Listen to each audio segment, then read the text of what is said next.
Hello everyone, I welcome you all on panacea tutor. तो आज जनवरी first week of 2025 के हम आपके साथ करंट अफेयर जो है वो डिस्कस करने वाले हैं। एंड आई होप कि आपको पता है कि पंजाब पीसीएस की नोटिफिकेशन भी आउट हो चुकी है। So current affairs are getting more important, right. तो आज हम कौन से करंट अफेयर देखेंगे यही देखते हैं। सबसे पहले है positive news from the NIA, national investigation agency की एक बहुत पॉजिटिव न्यूज़ है। Then we have environment related कुछ न्यू स्पीशीज मिली है, एक हमारी इंपॉर्टेंट पर्सनैलिटी है वो देखेंगे। आरबीआई की एक कमेटी इंपॉर्टेंट है और साथ में इंपॉर्टेंट है हमारी एक रिपोर्ट, फाइनेंशियल स्टेबिलिटी रिपोर्ट। तो इन सब के फैक्ट्स को हम साथ में रिवाइज करते चलेंगे। देन पहली बार इंडिया में एक डोमेस्टिक फ्लाइट के अंदर फ्री वाईफाई मिला, राइट। तो फ्री वाईफाई बहुत इंपॉर्टेंट है इंडियंस के लिए, ये भी याद रखना है। देन न्यू ईयर पे एक न्यू रेजोल्यूशन एनओसी ने ली है, क्या कि अब वो अपनी रिपोर्ट्स 3 अलग अलग फील्ड्स में जो है उसमें डाटा कलेक्ट करेंगे एंड रिपोर्ट्स को प्रेजेंट करेंगे। तो कौन सी न्यू 3 फील्ड्स जो है एनएसओ ने, नेशनल स्टैटिस्टिकल ऑफिस ने फाइनल की है, ये हम देखेंगे। Then we have some schemes in news, कुछ न्यू स्कीम है और कुछ को कंटिन्यू किया गया है, ये भी इंपॉर्टेंट हो जाता है। Personalities in news and countries in news. Clear जी। तो चलिए स्टार्ट करते हैं। फर्स्ट न्यूज़ क्या है, एनआईए अचीव 100% कन्विक्शन रेट। ठीक है, इंडिया जहां पे अगर हम जुडिशरी की बात करें तो कन्विक्शन रेट 48 to 55% रहता है, वहीं पे अब एनआईए ने 100% कन्विक्शन रेट जो है हासिल किया है। यहाँ पे समझने वाली बात हमारे लिए यह है कि एनआईए आखिर है क्या। So after Mumbai terror attacks 2008 हमने एक एक्ट लाया जिसका नाम क्या है, national investigation agency act of 2008। इसके अंदर बॉडी बना दी एनआईए। तो ये क्या है, एक स्टैट्यूटरी बॉडी है। इस बॉडी को क्या अधिकार दिया, इसको इंडिपेंडेंटली वर्क करने का अधिकार दिया। किन फील्ड के अंदर ये इंडिपेंडेंटली काम करती है, in the case of terrorism, ठीक है, उसके बाद जो भी साइबर क्राइम्स होंगे और फेक करेंसी के केसेस में। क्लियर, इन 3 मामलों में एनआईए के पास कंप्लीट अथॉरिटी है कि वो अपनी इन्वेस्टिगेशन कंडक्ट कर सकती है। फिर एनआईए के शेड्यूल बुक के अंदर इसके शेड्यूल्ड ऑफेंसेस हैं, यानी कि ऐसे ऑफेंसेस जिसके अंदर एक्ट के अंदर पावर दे दी गई है कि जो फैसला है वो एनआईए सुना सकता है। तो कौन से ऑफेंसेस हैं, atomic energy act 1962 and UAPA, unlawful activities prevention act of 1967। इन दोनों के अंदर कोई भी केस जो है एनआईए के पास जाता है तो उसके ऊपर इंडिपेंडेंटली एनआईए जो फैसला सुना देगी। वाई? बिकॉज ये ऐसी बॉडी बनाई गई जिसको कंप्लीट इन्वेस्टिगेशन की ऑटोनॉमी दे दी कि अगर आप किसी स्टेट में जाकर भी इन्वेस्टिगेशन करना चाहते हैं, स्टेट की परमिशन रिक्वायर्ड नहीं है। उसके बाद इसके स्पेशल कोर्ट्स जो है वो भी स्टैब्लिश किए जाते हैं अंडर द एक्ट। यही कोर्ट्स क्या है, लीगल एक्शन ले सकते हैं और इन कोर्ट्स की जो पावर है वो प्रिसीड करती है फ्रॉम एनी अदर कोर्ट। तो इसके कारण एनआईए एक फास्ट ट्रैक पर काम करता है and it has achieved 100% conviction rate in the 2024। Clear. अब एनआईए के साथ एक और बॉडी बहुत ज्यादा न्यूज में रहती है विच इज सीबीआई। तो मेजर डिफरेंस क्या है दोनों में, देखिए एनआईए जो है ना ये इंडिपेंडेंट अथॉरिटी है, इसको कंप्लीट कंट्रोल दे दिया कि इन 3 फील्ड्स में, कौन सी 3 फील्ड थी, दोबारा से रिपीट कर लेते हैं कि आप टेररिज्म, साइबर क्राइम और जो भी फेक करेंसी के केसेस है उसमें डायरेक्टली आप ही इन्वेस्टिगेट कर सकते हो। क्लियर। पर सीबीआई जो है ये क्यों बनाई गई थी, 1961 में बनाई गई सांथा नाम कमेटी की रिकमेंडेशन के ऊपर। किस मिनिस्ट्री के अंदर आती है, दोनों ही मिनिस्ट्री ऑफ होम अफेयर के अंदर आते हैं। सीबीआई को ओरिजिनली काम दिया गया था करप्शन या इकोनॉमिक ऑफेंसेस को देखने का। बाद में इसमें जो क्राइम बहुत मेजर क्राइम्स बन जाते हैं जैसे आरुषि मर्डर केस, ठीक है, तो वो भी सीबीआई के अंदर जो है, अब इसको कोई भी काम अगर सौंप देते हैं तो सीबीआई उस पर इन्वेस्टिगेशन करती है। क्लियर। तो दोनों की फील्ड का डिफरेंस है, ये इनकी फील्ड अलग है, सीबीआई के अलग है। एनआईए इंडिपेंडेंट है, सीबीआई क्या है, इंडिपेंडेंट नहीं है। ये एक पुलिस बॉडी है जिसको power Delhi police establishment act से बनी। दोनों ही मिनिस्ट्री ऑफ होम अफेयर के अंदर काम करती है। एनआईए को किसी स्टेट की परमिशन की रिक्वायरमेंट नहीं है। सीबीआई को अगर इन्वेस्टिगेशन करनी है state permission is required. Even जैसे इंटरपोल है ना हमारी इंटरनेशनल लेवल पर, वैसे ही एनआईए इंडिया में उसी इंटरनेशनल स्टैंडर्ड को अचीव करना चाहती है। आई होप यहां तक आपको सीबीआई और एनआईए का डिफरेंस भी क्लियर है और न्यूज भी क्लियर है। नेक्स्ट न्यूज देखेंगे। सो इन्वायरमेंट रिलेटेड न्यूज में हमारे लिए एक न्यू स्पीशीज मिली है। किस चीज की है, ये एक हर्ब है, एनुअली पाई जाने वाली एक छोटे छोटे व्हाइट कलर के इसमें फ्लावर्स आते हैं। नाम क्या है, स्टेलेरिया बेंगलोनेसिस। तो ये जो एक न्यू स्पीशीज है ये वेस्ट बंगाल के जंगलों में ढूंढी गई है। जंगल का नाम भी, ठीक है, फॉरेस्ट का नाम सैंगसिर फॉरेस्ट, वहां पे एक न्यू स्पीशीज ढूंढी गई है। एग्जाम में क्या पूछ सकते हैं, यही पूछेंगे कि स्टेलेरिया बेंगलोनेसिस असल में है क्या ये किसी एनिमल की स्पीशीज है, हर्ब की स्पीशीज है, किसी स्पैरो की है या फिर कोई वाटर बॉडी का नाम है। क्लियर। तो हम याद रखेंगे कि एक एनुअली उगने वाली हर्ब है। क्लियर। नेक्स्ट न्यूज है हमारे पास के.एस. मनीलाल के बारे में। ठीक है, सो के.एस. मनीलाल एक इंपॉर्टेंट बॉटनिस्ट रहे इंडिया के एंड 1 जनवरी को ही इनकी क्या है जो है देहांत हो गया। अब ये इंपॉर्टेंट क्यों थे, तो देखिए बहुत ही इंपॉर्टेंट एक बुक थी, बुक का नाम क्या है, हॉर्टस मालाबारिकस, ठीक है, जिसका मतलब है मालाबार के गार्डन्स। क्लियर। अब ये कब लिखी गई थी, 17th सेंचुरी में, 1690s के अराउंड लिखी गई थी, लैटिन लैंग्वेज में लिखी हुई बुक थी। इस बुक को, जो कि मालाबार रीजन कहाँ पे हमारा, कोंकण से लेकर कन्याकुमारी, केरला के पास वाला कोस्ट, उस रीजन में जितने भी प्लांट स्पीशीज पाए जाते हैं वो सारे डॉक्यूमेंट किए गए किस बुक में, हॉर्टस मालाबारिकस, जिसको पहली बुक बोला जाता है, पहली डॉक्यूमेंटेड बुक मालाबार की डाइवर्सिटी के ऊपर, नेचुरल डाइवर्सिटी के ऊपर, राइट। तो इस बुक को क्या किया था, ट्रांसलेट किया था के.एस. मनीलाल ने। That is why he is important. Book भी आएगा, आपको याद रहेगी कि मालाबार के garden, that is Hortus Malabaricus. Malabar कहाँ पे है, केरला के पास मिलने वाला हमारा तटीय क्षेत्र। इसी के साथ के.एस. मनीलाल ने एक Indian association for the angiosperm taxonomy जो है इंस्टीट्यूशन भी फाइंड की थी। इसका हमारा हेडक्वार्टर कोझिकोडे में है। क्लियर। एंड इनको नीदरलैंड का हाईएस्ट अवार्ड भी मिला था। अवार्ड का नाम क्या है, अवार्ड का नाम है colour of orange and NASA award. Clear. जो कि सोसाइटी में एक बहुत ही ज्यादा इंपॉर्टेंट कंट्रीब्यूशन करने पर दिया जाता है। क्लियर। तो के.एस. मनीलाल को याद रखेंगे, बॉटनिस्ट थे। बुक का नाम क्या है, हॉर्टस मालाबारिकस, जिसको इन्होंने इंडिया में इंग्लिश और मलयालम में ट्रांसलेट किया। ठीक है जी। तो नेक्स्ट न्यूज देखेंगे अब इसके बाद। We have RBI related news. तो बैंकिंग के हिसाब से, इकोनॉमी के हिसाब से आरबीआई की न्यूज बहुत इंपॉर्टेंट है। फर्स्ट बहुत ही इजी सी न्यूज है, दैट इज फ्री एआई। अब फ्री एआई क्या है, ये एक कमेटी है। किसने बनाई है, आरबीआई ने। कितने मेंबर्स हैं, 8 मेंबर्स हैं। क्यों बनाई है, अगर फुल फॉर्म याद कर लेंगे तो याद रह जाएगा, framework for responsible and ethical enablement of the AI, यानी आर्टिफिशियल इंटेलिजेंस। किस चीज की बात कर रही है कि रिस्पॉन्सिबल और एथिकली एआई को यूज किया जाए फाइनेंशियल सर्विसेज में। बस इस चीज के लिए कमेटी बनाई गई है कि एआई को अगर हम फाइनेंशियल सर्विसेज में यूज करें तो रिस्पॉन्सिबली और एथिकली यूज करें। कमेटी को 6 महीने के अंदर अंदर इसके ऊपर रिकमेंडेशन जो है वो सबमिट कर दी है। क्लियर। क्वेश्चन क्या आएगा, फ्री एआई कमेटी किसने बनाई, आरबीआई ने। फुल फॉर्म क्या है, framework for responsible and ethical enablement of AI. Head कौन करता है, पुष्पक भट्टाचार्य। ठीक है। तो यही कुछ इंपॉर्टेंट फैक्ट्स हैं जो आपने याद रखने हैं। Moving on to the next topic which is financial stability report. अब फाइनेंशियल स्टेबिलिटी रिपोर्ट एक बहुत इंपॉर्टेंट बाई एनुअल रिपोर्ट है, यानी साल में 2 बार, जून और दिसंबर में निकाली जाएगी। आरबीआई इसे रिलीज करता है but on the behalf of FSDC. ठीक है, financial stability and development council के बिहाफ पे आरबीआई इसको रिलीज करता है। अब इस रिपोर्ट में क्या दिखाया जाता है, बेसिकली ये इकोनॉमिक प्रोजेक्शंस दिखाते हैं, उससे भी ज्यादा ये हेल्थ दिखाते हैं of the banking sector in economy. Banking sector की हेल्थ कैसे पता चलती है, नॉन परफॉर्मिंग एसेट्स, यानी बैंक के ऐसे लोन्स जिसके ऊपर बैंक अब कुछ नहीं कमा रहा। क्लियर। अब ये जो एनपीएस है ना, ये हमारे सितंबर में भी न्यूज में थे। व्हाई, बिकॉज 12 सालों में एनपीएस सबसे लोएस्ट हो चुके थे, यानी कि सिर्फ 2.6% नॉन परफॉर्मिंग एसेट्स थी कमर्शियल बैंक की। क्लियर। इस रिपोर्ट में भी इन्होंने क्या बोल दिया है कि उम्मीद है कि मार्च में, अब आने वाले मार्च में, ये एनपीएस नॉन परफॉर्मिंग एसेट बढ़कर 3% तक हो सकते हैं। Clear, first thing. दूसरा, स्ट्रेस टेस्ट एंड रेजिलियंस। ये स्ट्रेस टेस्ट एंड रेजिलियंस क्या दिखाते हैं कि कमर्शियल बैंक के पास कितने सफिशिएंट फंड है, कैपिटल बफर है, कि इन केस कुछ लोन मेरे पैसा वापस नहीं भी करे तो वो कमर्शियल बैंक सहन कर सकती है उसकी कैपिटल से या नहीं। ठीक है, तो देखिए इसमें कॉन्ट्राडिक्शन है। एक तरफ तो उन्होंने कह दिया कि एनपीएस बढ़ जाएंगे, ठीक है, पर दूसरी तरफ क्या कह रहे हैं कि कमर्शियल बैंक के पास सफिशिएंट फंड्स हैं इस तरह के एनपीएस को बियर करने के। That's it. क्लियर। तो यही फाइनेंशियल स्टेबिलिटी रिपोर्ट है, इसके जो मेजर पॉइंट्स आते हैं यही आते हैं। कौन रिलीज करेगा, RBI on the behalf of FSDC. Biannual है, साल में 2 बार आती है। क्लियर, ठीक है। उसके बाद एनपीएस बढ़ के कितने हो जाएंगे, 3%। सबसे कम कितने गए थे सितंबर में, 2.6%।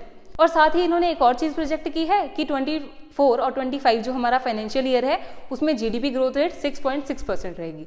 सो दीज आर सम फैक्ट जो हमें फाइनेंशियल स्टेबिलिटी रिपोर्ट के याद रखने थे। Moving on to the next topic which is free WiFi. ठीक है, तो फ्री वाईफाई हमें कहीं भी मिल जाए बहुत इंपॉर्टेंट रखता है। अब ये फ्री वाईफाई मिल रहा है एयर इंडिया की फ्लाइट्स के अंदर। ठीक है, और ये इंडिया में पहली बार हो रहा है कि डोमेस्टिक फ्लाइट्स के अंदर फ्री वाईफाई दिया जा रहा है। तो एरोप्लेन में वाईफाई कैसे पहुंचाया जा सकता है, देखिए इसमें क्या होता है, एक तो एयर टू ग्राउंड कनेक्टिविटी रहेगी।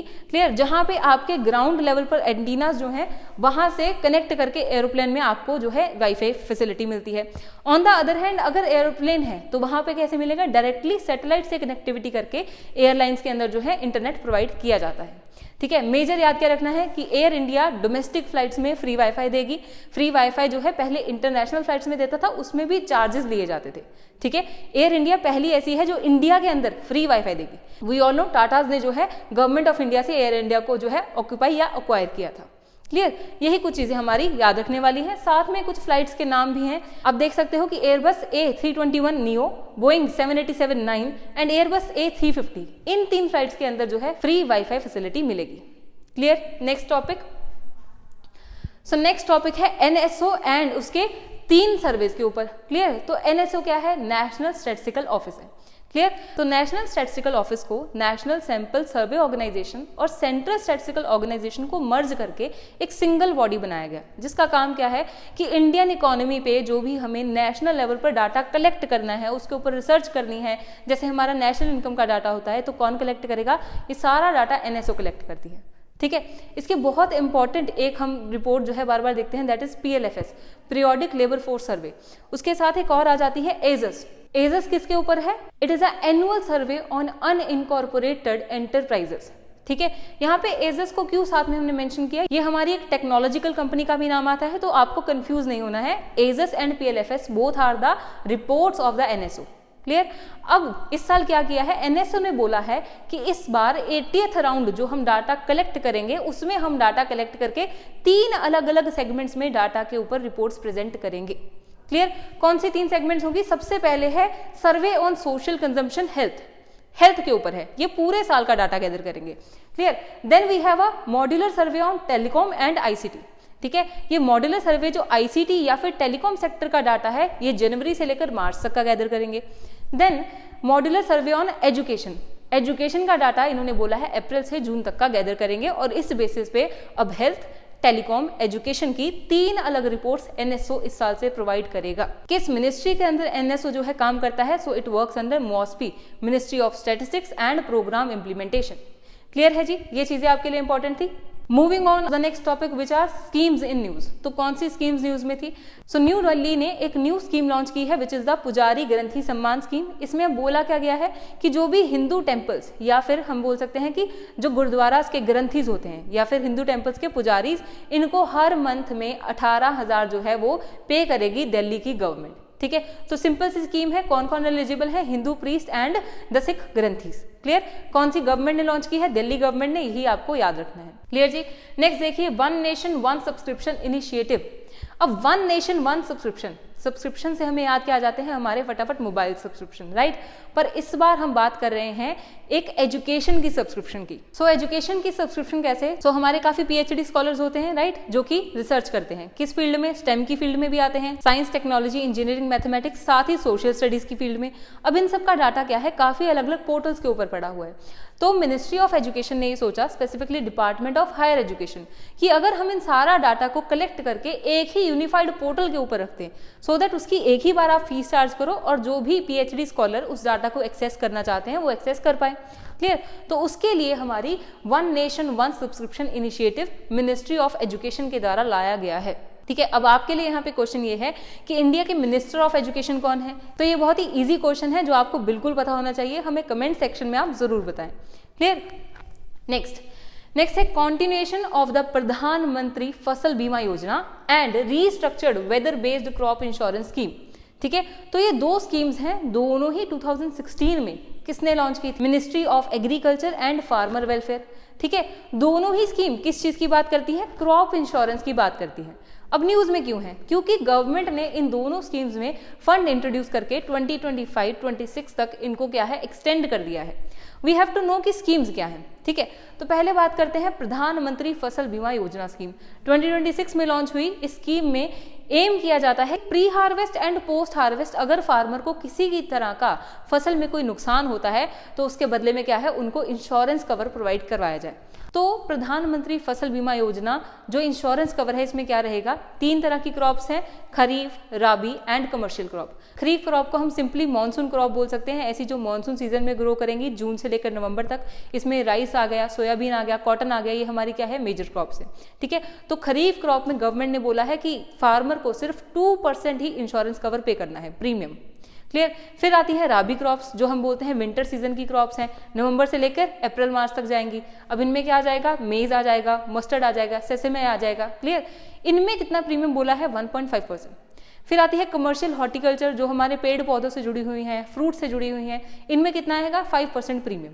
इस प्रीमियम के अगेंस्ट पूरी की पूरी फसल किसी भी तरह से अगर डैमेज होती है तो प्रधानमंत्री फसल बीमा योजना में जो फार्मर है उसका लॉस कवर हो जाएगा। दूसरी आती है restructured weather based crop insurance scheme. In case weather के कारण ड्रॉट आ गया, आपके फ्लड्स आ गए, ठीक है, ह्यूमिडिटी कम है, ह्यूमिडिटी ज्यादा है, इसके कारण अगर फार्मर की फसल जो है खराब होगी तो उसके केस में जो है उनको इंश्योरेंस कवर प्रोवाइड कर दिया जाएगा। क्लियर। तो this is a basic difference between both. अब इन दोनों को 25-26 तक जो है एक्सटेंड कर दिया है ministry of agriculture and farmer welfare ने। क्लियर। नेक्स्ट देखिए, इसी के साथ ministry of agriculture and farmer ने एक न्यू फंड लॉन्च किया है। फंड का नाम क्या है, फंड का नाम है fund for innovation and technology, जिसमें अप्रोक्सीमेटली 800 करोड़ लगाए गए हैं। अभी 800 करोड़ क्यों लगाए गए हैं, स्पेसिफिक सेक्टर उन्होंने अभी नहीं बताया है।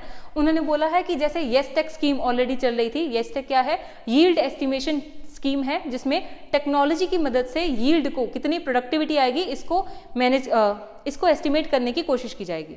दूसरा आता है एक विंड सिस्टम, जिसमें weather information and network data scheme के ऊपर बेस्ड है, जो कि वेदर को एनालाइज करके एग्रीकल्चर में गाइड करने की हेल्प करता है। तो इन दोनों टेक्नोलॉजीज में स्पेसिफिकली अगर गवर्नमेंट ने बात की है कि जो ये न्यू फंड बनाया है, fund for innovation and technology, इस तरह की गवर्नमेंट की एग्रीकल्चर वाली टेक्नोलॉजीज के ऊपर जो है पैसा इन्वेस्ट किया जाएगा। क्लियर। तो आपको इन सब की फुल फॉर्म्स जो है वो याद रखनी है, एग्जाम के पॉइंट ऑफ व्यू से आपकी फुल फॉर्म्स इंपॉर्टेंट है। Clear. Let us move to the next topic which are personalities in news. ठीक है, सो पर्सनैलिटीज बहुत ज्यादा इंपॉर्टेंट होती हैं। सबसे पहले आपका क्वेश्चन आता है कि एक एक्टिंग डायरेक्टर जनरल बने हैं CRPF यानी कि सेंट्रल रिजर्व पुलिस फोर्स के एक न्यू एक्टिंग डायरेक्टर जनरल बने हैं विठल कुमार। क्लियर। सो अब इसमें इंपॉर्टेंट क्या हो जाता है आपके लिए, देखिए CRPF जो है ये क्या है, it is one of the central armed police force में से ये एक फोर्स है। तो सेंट्रल आर्म्ड पुलिस फोर्स में हमारी टोटल 7 फोर्सेस होती हैं। ठीक है, हमारी असम राइफल्स हैं, then we have border security force, ठीक है, इंडो तिब्बतन बॉर्डर फोर्स है, सेंट्रल इंडस्ट्रियल सिक्योरिटी फोर्स है, सेंट्रल रिजर्व्ड पुलिस फोर्स है, सीमा सुरक्षा बल है एंड नेशनल सिक्योरिटी गार्ड। इन 7 फोर्सेस को हम क्या बोलते हैं, सेंट्रल आर्म्ड पुलिस फोर्सेस। ये सारी की सारी मिनिस्ट्री ऑफ होम अफेयर्स के अंदर ही वर्क करती हैं, बहुत ही सिंपल सी बात है। उसमें से अब CRPF के एक न्यू डायरेक्टर जनरल बने हैं विठल कुमार। ठीक है, ये हमें याद रखना है। अब इसमें भी है, ये 7 फोर्सेस में से एक असम राइफल्स जो है ना, इसको कंट्रोल करता है मिनिस्ट्री ऑफ डिफेंस। तो ये याद में रखना है कि CAPF में 6 फोर्सेस को मिनिस्ट्री ऑफ होम अफेयर्स ही देख रही है, एक असम राइफल्स को मिनिस्ट्री ऑफ डिफेंस कंट्रोल करेगी। Clear. Next we have Vikram Sarabhai की अभी 52nd डेथ एनिवर्सरी थी। Vikram Sarabhai, I hope you all know कि हम इनको father of Indian space programme बोलते हैं, जिन्होंने IIM की भी शुरुआत की थी, इसरो की भी शुरुआत की थी। Even he was working with Homi J Bhabha के साथ ये मिलकर एटॉमिक प्रोग्राम के ऊपर भी काम कर रहे थे। इनके ऊपर मूवी भी बनी है हमारी, एक रॉकेट बॉयज करके। क्लियर। तो होमी जे भाभा के साथ साथ विक्रम साराभाई का बहुत इंपॉर्टेंट कॉन्ट्रीब्यूशन रहा है in the space sector as well, ISRO के एस्टेब्लिशमेंट में, और उसी के साथ साथ इनका जो कॉन्ट्रीब्यूशन है वो एटॉमिक सेक्टर में भी रहा है। क्लियर। तो ये हमें याद रखना है। Then we have Jimmy Carter की न्यूज थी, ये 39th प्रेसिडेंट थे यूनाइटेड स्टेट्स के। क्लियर। अब इनकी खासियत क्या है, देखिए जिमी कार्टर जो है ये पहले US प्रेसिडेंट बने जिन्होंने 100 ईयर्स की एज पूरी की थी।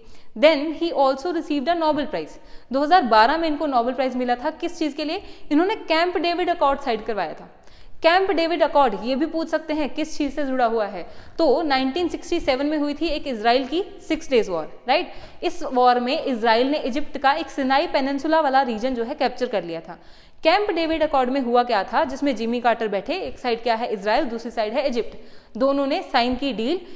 इजराइल ने इजिप्ट का सिनाई पेनिनसुला वापस कर दिया और इजराइल को पहले अरब नेशन ने क्या है, एक इंटरनेशनल कंट्री मान लिया। ठीक है, तो ये क्या होगी, एक पीस डील साइन करवाने के लिए जिमी कार्टर को क्या है, ये जो अवार्ड दिया गया था, नोबेल पीस प्राइज। इवन जब इनकी पोस्ट खत्म हो जाती है उसके बाद भी इन्होंने कार्टर सेंटर नाम की एक ऑर्गेनाइजेशन बनाई और ह्यूमैनिटेरियन वर्क किए। क्लियर। तो गुरुग्राम के पास एक विलेज था जिसका नाम दौलतपुर था, उसका नाम चेंज कर कार्टरपुरी कर दिया गया था on the name of Jimmy Carter only. Clear. तो इनको याद रखेंगे कि US के 39th प्रेसिडेंट थे, नोबेल प्राइज विनर थे, कैंप डेविड अकॉर्ड साइन करवाए थे। कैंप डेविड अकॉर्ड इजराइल और इजिप्ट के बीच में साइन हुए। Done. So next news is कि भुवनेश कुमार को CEO अपॉइंट किया गया है unique identification authority of India का। अब ये unique identification authority of India कब बनाई गई थी? 2016 में, जब हम आधार जो है इसको लॉन्च करने की कोशिश कर रहे थे, और इस प्रॉपर बॉडी को बनाया गया और इसको क्या रिस्पॉन्सिबिलिटी दी गई कि जो भी एनरोलमेंट होनी है, जो भी मॉनिटरिंग होनी है, रेगुलेशन होनी है, वो सारी आधार कार्ड की कौन करेगी? यही बॉडी करने वाली है। तो ये जो बॉडी बनी है unique identification authority of India act of 2016 के अंदर बनाई गई। So this is also a statutory body. ठीक है, कौन सी मिनिस्ट्री इसका ध्यान रखती है? Ministry of electronics and information technology के अंदर जो है इसका रोल सारा निभाया जाता है। तो अगर स्ट्रक्चर की बात करें तो एक चेयरपर्सन है, 2 पार्ट टाइम मेंबर हैं और एक होते हैं सीईओ। सो भुवनेश कुमार को क्या अपॉइंट किया है? सीईओ। ठीक है, एंड चेयरपर्सन कौन है इसके? नीलकंठ मिश्रा। तो ये आपको unique identification authority of India के बारे में याद रखना है। Clear? Coming to the last topic of our today's session which are the countries in news. तो कंट्रीज कौन कौन सी न्यूज में है एंड वाई, ये देखते हैं। सबसे पहले हमारे पास जो कंट्री न्यूज में है that is Trinidad and Tobago. ठीक है, ट्रिनिडाद एंड टोबैगो जो है इस कंट्री में हुआ क्या है? तो इन्होंने डिक्लेयर कर दी है स्टेट ऑफ इमरजेंसी। यहाँ पे पहली बार इमरजेंसी नहीं लग रही। इमरजेंसी का मतलब क्या है? देखिए, इमरजेंसी का मतलब है कि गवर्नमेंट ने अब जो है पुलिस को अलाउ कर दिया है, बिना वारंट आप किसी को अरेस्ट कर सकते हैं। Why they are doing such things? क्योंकि वहाँ पे गैंग वॉर्स इतनी ज्यादा बढ़ रखी हैं कि वहाँ पे स्टेबिलिटी ही नहीं है, इंटरनल सिक्योरिटी जो है एक तरह से वो डैमेज है। ठीक है, this is the third time कि ट्रिनिडाद एंड टोबैगो में जो है इमरजेंसी डिक्लेयर हुई। अब अगर कंट्री की बात करें तो कहाँ पे है? तो बिल्कुल आपके कैरेबियन में। ठीक है, लैटिन अमेरिका वाली कंट्री है ये। कैरेबियन से नीचे आ जाइए, वेनेजुएला के जस्ट ऊपर हमारी कंट्री है Trinidad and Tobago with the capital port of Spain. Clear? इतना ही सिंपल सा याद रखना है, कैपिटल कौन सी है एंड क्या यहाँ पे प्रॉब्लम आई है। Next, coming up to the Gurung community in Nepal celebrating Tamu Losar. ठीक है, तो 3-4 इसमें चीजें आ गई। फर्स्ट, गुरुंग कम्युनिटी कौन है? गुरुंग कम्युनिटी एक ऐसी कम्युनिटी है जो नेपाल में पाई जाती है, साथ ही इवन इंडिया जो एडजॉइनिंग रीजन है ना नेपाल के साथ, जैसे बिहार हो गया, वेस्ट बंगाल, वहां पे भी गुरुंग कम्युनिटी पाई जाती है। ठीक है, अब इनका फेस्टिवल होता है तमु लोसार। तमु लोसार है क्या? एक न्यू ईयर का इनका फेस्टिवल है। ये 15th ऑफ पोह जो होती है तब ये एक न्यू ईयर अपना फेस्टिवल मनाते हैं, यूजुअली 30 दिसंबर के अराउंड आता है। क्लियर? तो तमु लोसार क्या है? न्यू ईयर फेस्टिवल किसका है? गुरुंग कम्युनिटी का। स्पेसिफिकली नेपाल में मनाया गया क्योंकि नेपाल की एक मेजर कम्युनिटी है। नेपाल की भी कैपिटल आप याद रख सकते हो, नेपाल हमारी लैंडलॉक्ड कंट्री है और कैपिटल क्या है? काठमांडू। क्लियर?